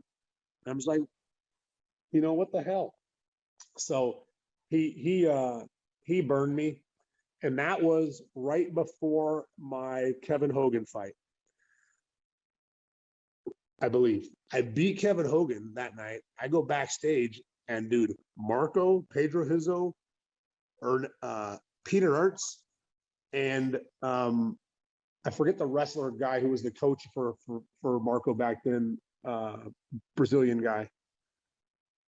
Beto Leitão? Yes. They surround me. Oh, because no. when I walked out to fight, they announced me as fighting under Ruas Valley Judo. Well, I didn't say that. They had just announced it the time before, so they had the same information. And he starts pointing at my chest, and I'm sitting here, I'm alone. And I'm like, holy crap. And then my dad shows up, who I don't even talk to anymore, but he was ballsy. He leans in and grabs his finger and shoves him away. He's like, and I'm like, oh my God. Next thing you know, I've got 50 students surrounding these guys, and there's probably maybe 8 to 10 of them. And I'm just like, if anything, you're going to want to plug your own gym. Which might have been enough people for them. I don't know. But it was terrible. And the cops came and separated. And I was like, bro, I didn't announce, anything. They did it. Plus I won. Plus Pedro just lost. The other guy on their team, the younger kid, Alexander Barros, just lost. Like, they had kind of gone on a little losing streak, and so had Marco. And I was like, at least I got a win for you. and that was, you're going to plug your own gym. You're not going to plug somebody else's. Yeah, I didn't do it on purpose, for sure. They just read it. Whatever. Oh, that's interesting. Yeah, that was me and Marco training. So you're in Japan. You're dealing with the Japanese politics, which it's just as shady as the politics that Chris dealt with in Juarez. It's just done differently. And you're against one of their poster boys in Gomi, Takanori Gomi. Yeah. I was excited to take that fight, but so what happened was I fought John Alessio. That was my last fight, right? No, Shannon Rich was in between Alessio. Okay, so yeah, that was in between, but that was like right before Gomi, right? How long before? It was September 16th. Like 10 days. Yeah, so that's what I thought. So I who fights like that? So I fight John Alessio, and then I leave and fly to Japan the next day with Erica. And I went from 170 to about, I think by the time I got home from Japan, I was 206, just bloated, swollen, fat, heavy, and just from flying afterwards and eating after the big cut and everything. I was 206 pounds. And they called me, Japan, Shudo calls me to fight Sakurai. And I was like, it's 8 weeks away. I was like, okay, I'll take it. So I start making the cut back to 170. And 4 weeks into that camp, they messaged me and said, hey, Sakurai got hurt. You want to fight Gomi? And I said, I'll fight anybody. I don't care, like whoever. And then I got off the phone, and my brother's like, hey, Gomi fights at 55. And I was like, oh. I was like, well, call him back and tell him to find somebody at 70. And he goes, okay. And then he doesn't do it. And a few minutes later, he goes, you think you can make 155? I was like, bro, I cut 15, 20 pounds to get to 170. At that time I was jacked. And I was like, no way. He goes, you don't think so? And I was like, easy for him. It's easy for him. And I was like, all right, dude, tell him, okay, let's do it. So in 8 weeks, I went from 206 to 154.3 or whatever the weight class was there, and lost 50 pounds in 8 weeks. And that's the weight cut that's on the underground that everyone, goes off of all the stuff from then. But I show up and I was 300 grams over, and they made me go cut it. And then I was 200, made me go cut it. 100, made me go cut it. by the time I made weight, so real quick, the night before the weigh-ins, I trained my last training session and sweat, you know, and everything. And after the flight, and I go and I get on the scale at the gym, and it's in kilos, and I'm trying to figure it out. And the guy comes over and goes, no, and starts freaking out. And I was like, what? And he switched it to kilos, and I was still 172, and I had to be 154 and a half or something. And they had no sauna. They wouldn't give me a sauna. So I had to go back to my hotel. I stuffed towels under the door in the bathroom, ran the hot water and the sauna, or the shower, and I did 25 5-minute rounds in there with plastics and Abilene and everything on, and end up getting what I thought was on weight on the scale I had, and I was 300 grams over. Then they made me cut to 2, then 1, and then I made it. But we went from the hotel to the weigh-ins, and when we left the weigh-ins, Shaolin and Hobson Mora and Pederneiras was in the cab with us. And I was like, oh, how did you guys get over here? And they're like, we were in the same cab when we came here. And I was like, dude, I was so who, me? Yeah. Who, me? You were in a cab with me? Yeah, I was so out of it. I didn't remember anything, but it was such a hard weight cut, but I made it at that point in time. I was like, okay. And then I gave him a hell of a fight. You know, I gave him a hell of a fight that you almost had him. You know, I could have won anywhere. You know, I thought I won the first and the third. I thought he won the second. I faded a little bit in the second, and I assumed it was from the cut, but I was just tired. And he got on top and was hitting me a little bit. My brother said, "You gotta move, you gotta move, you gotta move." I'm like, hold on, let me breathe for a second. I'll move. Hold on. And but I had him in sub attempts. I had him in, you know, I didn't punch enough. I jiu-jitsu'd him too much, and I kind of laid the groundwork for the win on him. And Joaquin Hansen beat him the next time around, kind of the same way I did, but with a lot of punches. But you know, it was a good opportunity. For whatever reason, we fought. He was the Shudo champ. We fought in Shudo, but it was not his belt was not on the line. I don't know why. But it was it was my first time over there. My first time in Japan. Man, you almost had it. Like I'd forgotten about the match. I know I watched it years ago, and I'm like he's got it. And you know, Gomi would always, you know, kind of figure a way out. And it's like, now if you knew now or then what you know now, you just would have grabbed a guillotine. You would have got it. Easy. Plus my Kimuras weren't like, I messed up 3 transitions in a row where I had like ADD jiu-jitsu. I couldn't stay on one sub, and I stopped in one spot, I would have probably finished what I had, but I kept switching from thing to thing to thing, not giving enough time to actually tap him. But yeah, I felt like I was all over him sub-wise. You know, he had good wrestling, but I took him down 4 times. He had never been taken down before that. And he hits like a Mack truck, and you took it. Yeah. The very first punch of the fight, he hit me as I was coming this way, and it literally spun me around, and I shot on him. I was like, whoa, that was a hard for a 55er. How was Japan?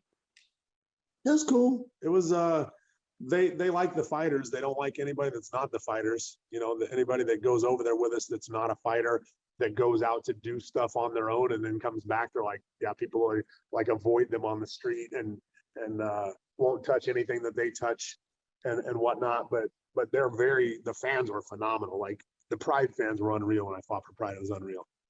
Yeah. But yeah, Shudo was it was fun. It was a good organization, and Japan was cool. I guess I had gone once before. I went for Rampage's fight. That was the first time I'd been to Japan, and then me and Gomi was my first fight over there. Yeah, no one licks your face on Shudo. I was gonna say no one licks your face in Shudo though. No. It's small. It's like fight fans, you know? Yeah, we fought at Krikorian Hall, which is like a small place off to the side of Tokyo Dome. It's like a bingo hall. What is it? It's like a bingo hall. It's super small. Yeah. You get asked back. Obviously that was in September. In January 4th, you're back again for 2003 against Takaharu Murahama. Yeah, he sucks. I was shocked at this outcome. So I asked I had nothing on this guy. And I asked for footage and I asked for footage and I asked for footage. I never got any. And they said they sent me some and whatever. So I go over there and I felt better than him. I felt stronger than him. I was in good shape. I attacked a triangle. He gets out of the triangle and then stands up and does this fucking helicopter thing and spins me around. I let go of my guard and he lands in a footlock, a tight finished footlock where it hurt me for probably 9 or 10 months later. My ankle still hurt from that footlock. And I was like, are you shitting me right now? Like, this really just happened? And when I tap, you can see me, I'm laying on my side and I tap. And long story short, when I got home, there was a video in my mailbox of him doing it to fucking Sato and a couple other really good guys. And I was like, dude, that's his thing? I'm like, what the heck? Fuck. But I was so mad, man. One of my students fought that night as well. Erica. Did she? And then one other two, I think Rami Bokai. He fought, he won a good fight, I think, that night.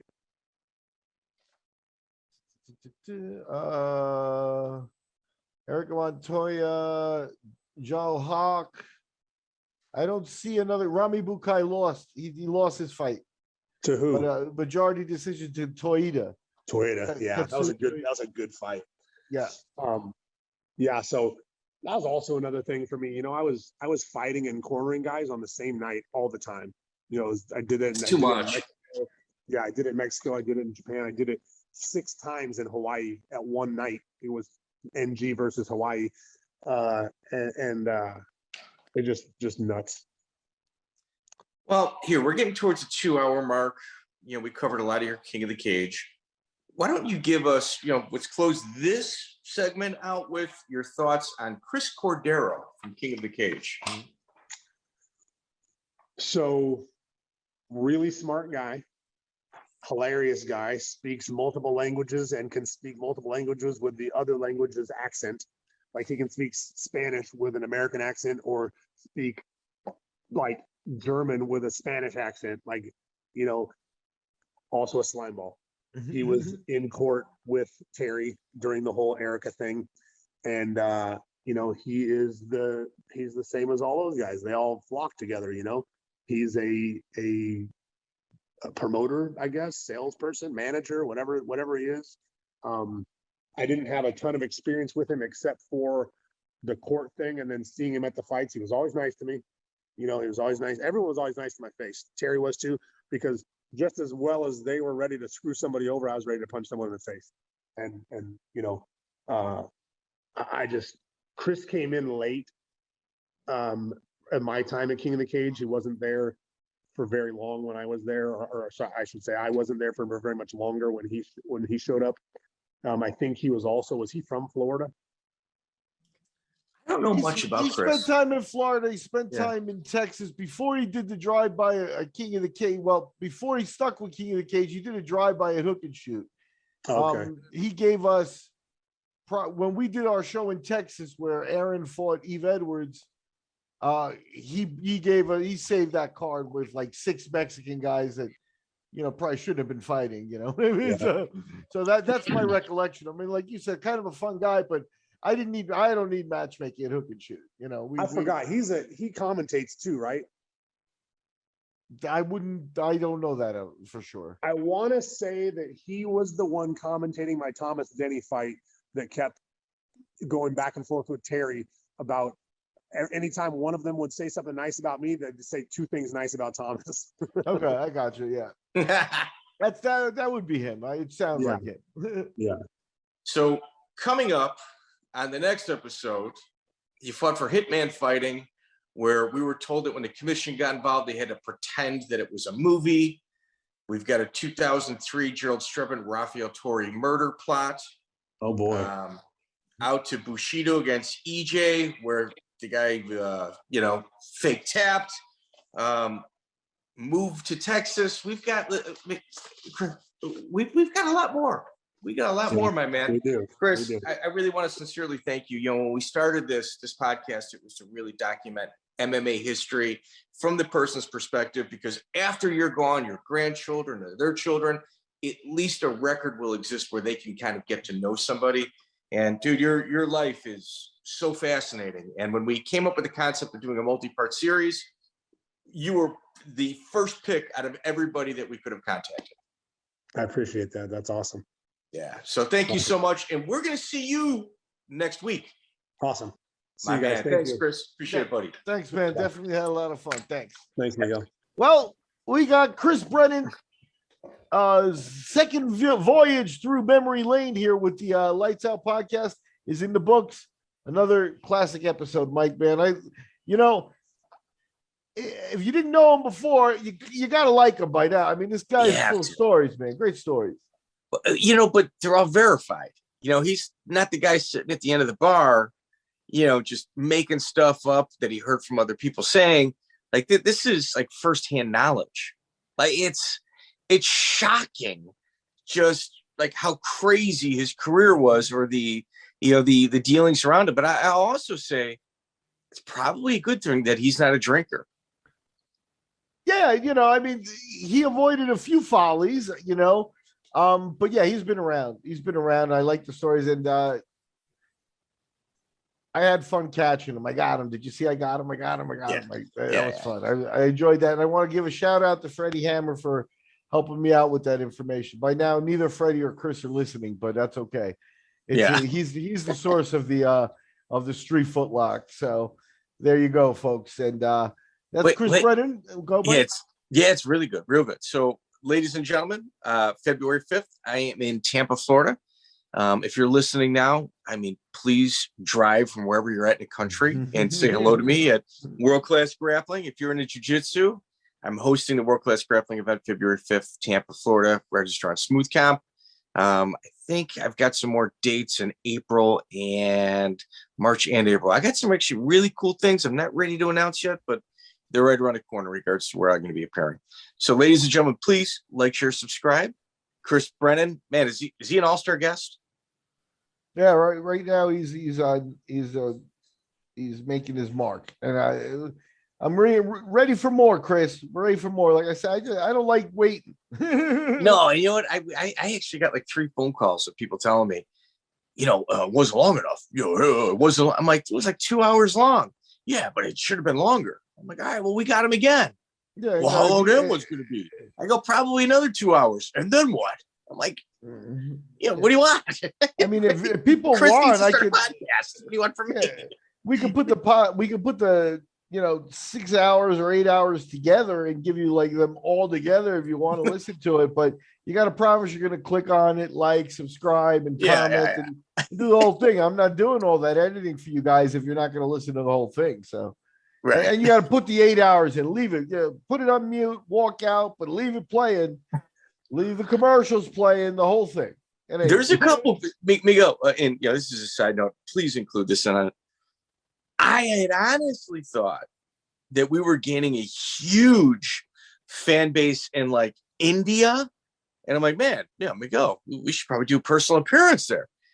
But it's some like MMA fan that's like downloading all of our episodes on like iTunes or Spotify. India shot right up. Yeah. So I'm like, oh, well, there goes that. Yeah, he sent me like a message. Hey man, I downloaded all your episodes. I'm in like Delhi.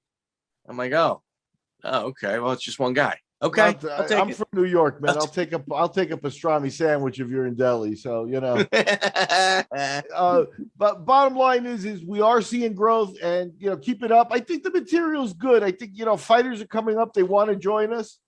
When they're on, we get a nice rapport. They're real honest. I think we get things that most podcasts don't get out of them. So I think we're on to something. We'll be around for a while. Mike wants credit for his list. Like, he deserves credit for his list. The early podcasts are a mess, but I don't want to give him credit. But since it's the end of the podcast and nobody is listening, I'm going to give Mike credit. So I'm giving Mike credit. There you go. Yeah, that's it. Yeah, with the 2 people listening. But we got a good format. I'm happy with it. It took us a while to kind of find a rhythm and obviously we're on a tangent right now, but like with Jeff Monson and Jeremy Horn, I would literally track down 85-90% of their fights, and I'd have to watch them, and it's just so much easier just breaking it up and just like little 15, 20 fight sections, and that way we can have them on again. And I think we're kind of owed a redo to both of those gentlemen to kind of give it the time and just slow it down a little bit, take us down memory lane on the fights in the first, 20, 25 bouts of their career. So we might be redoing those at some point. And look, if you're still with us on this podcast, when we're talking a little bit here, I noticed a couple of the podcasts that have been viewed the least are some of my favorite ones. One of them Gerald Harris, Keith Wisniewski. You know what Keith I mean? Wisniewski's fantastic. Go back in the past, and you won't get a more straight answering guy than Keith. Derek Noble throughout our whole history. And so, yeah, there's a bunch of them. I'll slip Toby Amata in there. I think he's a fascinating character. I know Mike was, a little bit early in the MMA detective days and stuff during that interview, and he's not fond of it. I think it's a great interview. He's not fond of it. So, but Toby's well worth it. So anybody, get out there and view some of that old stuff too. It's good stuff. Absolutely. Thank you guys so much. Check out the full interview on iTunes, Spotify, and all major podcast platforms.